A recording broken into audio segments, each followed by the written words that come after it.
Taste the Daily. Kovai காந்திபுரத்தில் தந்தை பெரியார் பெயரில் கட்டப்பட்டு வரும் நூலக கட்டிடத்திற்கு திருஷ்டி பொம்மை மாட்டி திமுக அரசு களங்கப்படுத்தியுள்ளது. தனது இறுதி மூச்சு வரை மூட நம்பிக்கைகளுக்கு எதிராக குரல் கொடுத்து ஆயுளை முழுமையாக அர்ப்பணித்தவர் தந்தை பெரியார். அவரது பெயரில் கட்டப்பட்டு வரும் நூலக கட்டிடத்திற்கு முன்பாக அவரது கொள்கைகளுக்கு எதிராக திருஷ்டி பொம்மை படத்தை மாட்டி அவரின் கொள்கைகளை பின்பற்றி வருபவர்களின் மனதை விடியா திமுக அரசு புண்படுத்தியுள்ளதாக விமர்சனம் எழுந்துள்ளது. விருதுநகர் மாவட்டம் ஸ்ரீவில்லிபுத்தூர் சுற்றுவட்டார பகுதிகளில் விடியா அரசின் அலட்சியம் காரணமாக நெற்பயிர்கள் பாழாகி வருவதால் விவசாயிகள் கண்ணீர் வடிக்கின்றனர். மேற்கு தொடர்ச்சி மலை அடிவார பகுதிகளில் நேரடி நெல் கொள்முதல் நிலையம் அமைக்க பலமுறை விவசாயிகள் கோரிக்கை விடுத்தும் மக்கள் நலனில் அக்கறையற்ற விடியா அரசு அதனை நிறைவேற்றவில்லை.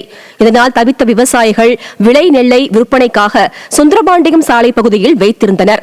அவை தற்போது பெய்யும் மழை காரணமாக வீணாகி வருவதால் கண்ணீர் சிந்தும் விவசாயிகள் தங்கள் கண்ணீருக்கு ஸ்டாலின் அரசு நிச்சயம் பதில் சொல்ல வேண்டிய காலம் வரும் என காட்டமாக தெரிவிக்கின்றனர்.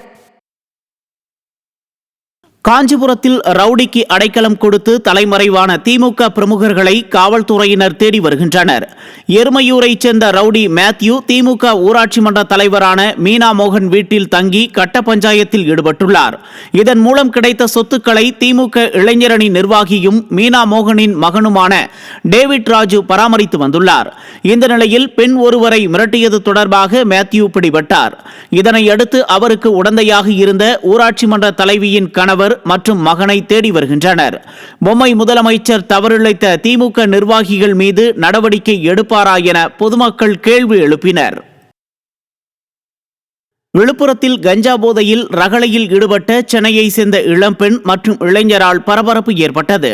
சென்னையில் இருந்து திருச்சிக்கு சென்ற தனியார் பேருந்தில் பயணம் செய்த இளம்பெண்ணும் இளைஞரும் போதையில் சக பயணிகளிடம் ரகளையில் ஈடுபட்டதால் விழுப்புரம் புறவழிச்சாலையில் இருவரும் இறக்கிவிடப்பட்டனர்.